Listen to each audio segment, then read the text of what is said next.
boys and girls. Welcome to the Ministry of Education and Partners COVID-19 Teaching by Radio program.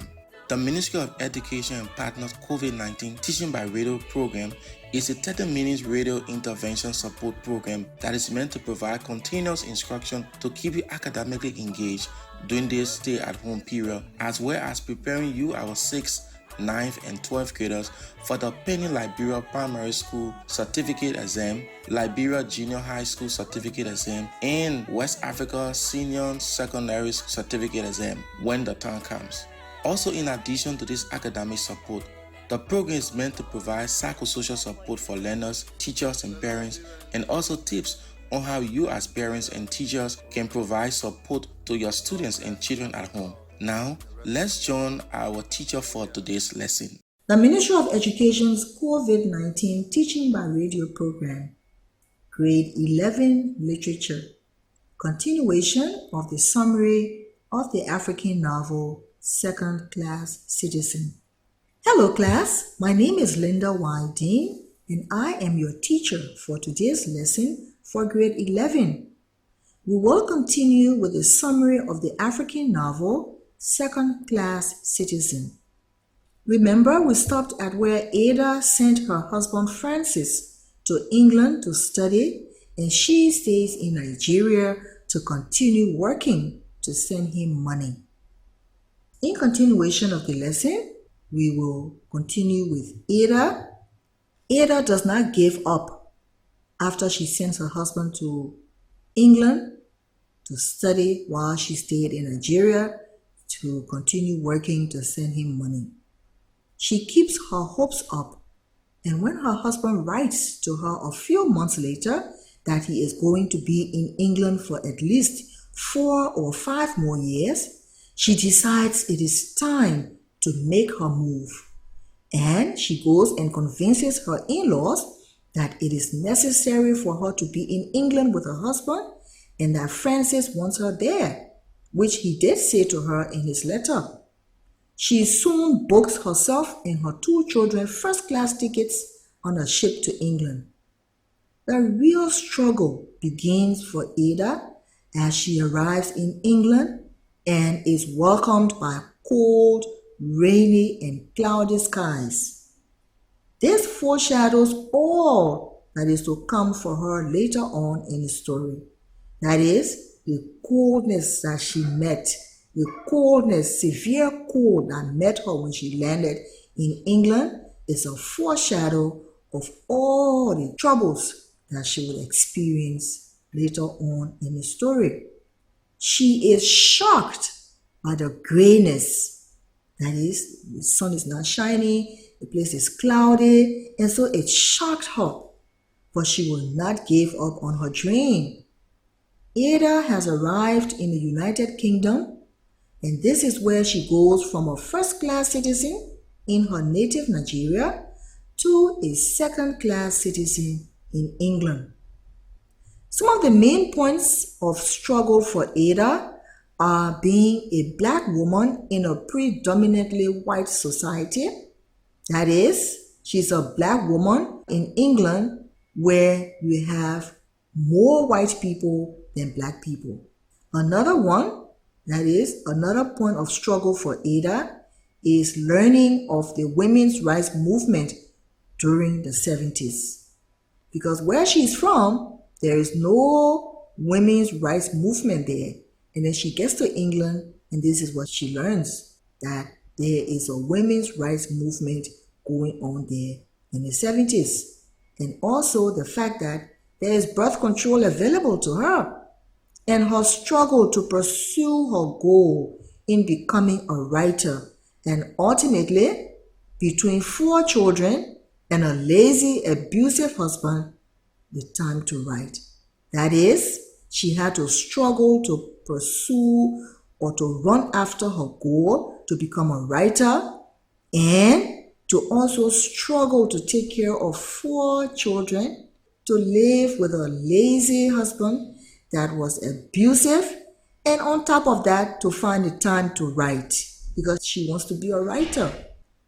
This book, class, deals with many different issues and movements. and how they all interconnect and relate to one another and also one woman. Just as the reader starts to find hope for Ada, another circumstance arises. And as the book progresses, one wonders how women or one woman can put up with so much and yet be so strong, not only for herself, but also for her children. She never gives up on them or on her dreams, not even when her first piece of work is burned by her husband. The first writing she comes up with, her husband burned it. So class, there it is. That is the plot summary of the novel. Now we will talk about the setting. The setting, remember, is the time and place the story takes place. So the first 2 chapters of Second Class Citizen are set in Nigeria in the 1960s. In Nigeria, patriarchal system, patriarchal means a system that is controlled and run by men. Women had no education because it is a privilege. That is, it is a privilege for women to be educated or to even go to school. So Ada had to struggle to have an education. Women are property of men. But in England, women had to face the same racial discrimination that they had there in Selvan, but this time a gender discrimination. The setting of the story presents a typical situation of colonized women. That is, they are colonial subjects, but they are also a female subject. The gender discrimination is particularly underlined by Nigerian husbands. They replicate the patriarchal traditions, so women are twice colonized, as migrants first and as women. That is, they have a double condition of subordination and colonization. So Ada character, the main character in the story, she never depicts the women as strong women fighting to get freedom they should have. The instrument that is used in the novel is education. Education plays a fundamental role in this struggle of emancipation. Ada wants to be a first-class citizen through education. That is, education means having an active role in a society. The bride is something to be bought because women are objects and children makers. Maternity is fundamental, that means very important to determine a value of a woman. Fertility is very important, but they are considered only for their reproductive capacity, that is, only women. If the woman can have a child, then it makes her value to go up. So the men or the depiction of men is always negative. That is, how the writer shows the men to be is always in a negative way. Ada's husband is depicted as lazy and violent. This is how the writer describes Ibusa and how the villagers see United Kingdom. Whenever Ada was told that Ibusa was her town, she felt it difficult to understand. Her parents, she was told, came from Ibusa, and so did many of her aunts and uncles. Ibusa, she was told, was a beautiful town. She had been taught at an early age that the people of Ibusa were friendly, that the food there was fresh, the spring water was pure, and that the air was clean. The virtues of Ibusa were praised so much that Ada came to regard her being born in a God-forsaken place like Lagos as a misfortune. That is, Ibusa was praised as being so good that Ada felt that being born in Lagos was a misfortune. Her parents said that Lagos was a bad place. bad for bringing up children because here, that is in Lagos, they picked up the Yoruba Mbati accent. It was bad because it was a town with laws, a town where law rules supreme. That is Lagos. Lagos had laws and the laws ruled Lagos. Boys and girls, let's now take a quick COVID-19 health break and we'll be right back. Coronavirus is spread via droplets. When the person coughs or sneezes, the droplets land on surfaces and are picked up on the hands of others and spread further. People catch the virus when they touch their infected hands to their mouth, nose, or eyes. It follows that the single most important thing you can do to protect yourself is keep your hands clean by washing them frequently with soap and water or hand sanitizer. Welcome back, boys and girls. In Ibusa, they say you take the law into your own hands. So Lagos was bad because Lagos had laws and people had to live by the laws so that they don't take the law into their own hands. Whereas in Ibusa, they took the law into their own hands, as they said. In Ibusa, if a woman abused your child, you went straight into her hut, dragged her out, beat her up, or you got beaten up, as the case might be. So if you didn't want to be dragged out and beaten up, you wouldn't abuse another woman's child. Lagos was bad because this type of behavior was not allowed. You had to learn to control your temper, which Ada was taught was against the law of nature. So that is the setting, class, for the story Second Class Citizen. We are now going to talk a little bit on 7 actions in the novel and their significance. We will first begin with the actions, starting with Ada's childhood. Ada has a dream of something that is not yet specific, that originated from nowhere. Ada did not know for sure what gave birth to her dream, when it all started. But the earliest anchor, that is the base she could pin down in this drift of nothingness, was when she was about 8 years old. That is, she could remember thinking about this thing that she didn't know where it was going to end when she was about 8 years old. She was not even quite sure that she was exactly 8 because, you see, she was a girl. She was a girl who had arrived. As people normally say when a child is born, oh, it's a girl. So she was a girl who had arrived. She was a girl who had arrived when everyone was expecting and predicting a boy.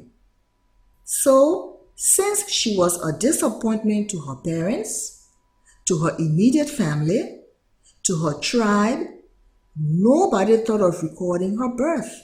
She was so insignificant. That's the first action in her childhood. The second action, Ada thought she was 8 at the time when her mother and all the other society women were busying themselves to welcome the very first lawyer of their town, Ibusa. Whenever Ada was told that Ibusa was her town, she found it difficult to understand. Her parents, she was told, came from Ibusa, and so did many of her aunts and uncles. 3. The Ibusa women who lived in Lagos were preparing for the arrival of their town's first lawyer from the United Kingdom. The title United Kingdom, when pronounced by Ada's father, sounded so heavy, like the type of noise one associated with bombs. It was so deep, so mysterious, that Ada's father always voiced it in hushed tones, wearing such a respectful expression as if he were speaking of God's holiest of holies. The women composed songs, weaving the name of the new lawyer into them, that is, into their songs. These women were so proud of this new lawyer because to them it meant the arrival of their very own Messiah. 4. Ada was so happy with this new quote-unquote lawyer dress that she begged her mother to let her go with the women to the Apapa Wharf on a great day. That is where the lawyer was to. They were to meet the new lawyer coming from the United Kingdom, the Apapa Wharf. It pained her so much when she realized that she was not going to be allowed to go because it fell on a school day. 5. School. The Igbos never played with that. They never played with school business. They were realizing fast that one's savior from poverty and disease was education. Every Igbo family saw to it that their children attended school. Boys were usually given preference though. So even though Ada was about 8, there were still discussions about whether it would be wise to send her to school. Even if she went to school, it was very doubtful whether it would be wise to let her stay long. Quotation opens. A year or 2, as long as she can write her name and count. Then she will learn how to sew. Quotation closes. Ada had heard her mother say this many times to her friends. Soon, Ada's younger brother, Boy, started school. That is, Ada's younger brother's name is Boy, B-O-Y. 6. Ada went to school. She ran as fast as she could before anyone could stop her. She did not see any of Ma's friends because it was past midday and very hot. Most people were too tired to walk the streets at this time. She got tired running and started to trot like a lame horse. To trot is like a light jumping kind of walk that a tired horse can make when it is tired running. Tired of trotting, she walked. She was soon at the schoolroom. And the last part of the action, that is at 7, that we'll be talking about in the class today, says, Ada was sure Mr. Cole would give her that reassuring smile now in front of all these giggling idiots. Remember in the first summary of this lesson on second-class citizen, Ada left her mother at home and ran to school and burst into the classroom, and all the students, the children, were surprised to see her and they started to laugh. So Ada was sure Mr. Cole would give her that reassuring smile now that she has burst into the classroom in front of all these giggling idiots. Mr. Cole spun round with such alacrity. Alacrity means cheerfulness. He spun round with such alacrity or cheerfulness that Ada took a step backwards. She was not frightened of Mr. Cole. It was just that the movement was so quick and so unexpected of Mr. Cole with his great bulk, that is, his great size. He was huge. Only God above knew what he expected to find behind him. Maybe a big gorilla or a wandering masquerade, maybe. But all he saw was Ada staring at him. God bless Mr. Cole. He did not laugh. He took in the situation immediately, gave Ada one of those special smiles, held out his hand, and led her to a boy who had crocro on his head and gestured to her to sit down. Yes, class, we will stop here today on the actions in the novel, and we will continue with that, with the actions, the remaining actions in the story, and then we will talk about their significance in our next lesson. I hope you enjoyed the lesson, class, And I hope you also took notes, or better still, I hope you recorded the lesson so that whatever questions or comments you may have, you can text them to 0778 780306, and we will address your comments and questions in subsequent lessons. Thank you so much for paying keen attention to the lesson today, 11th graders, and we will talk again in our next class.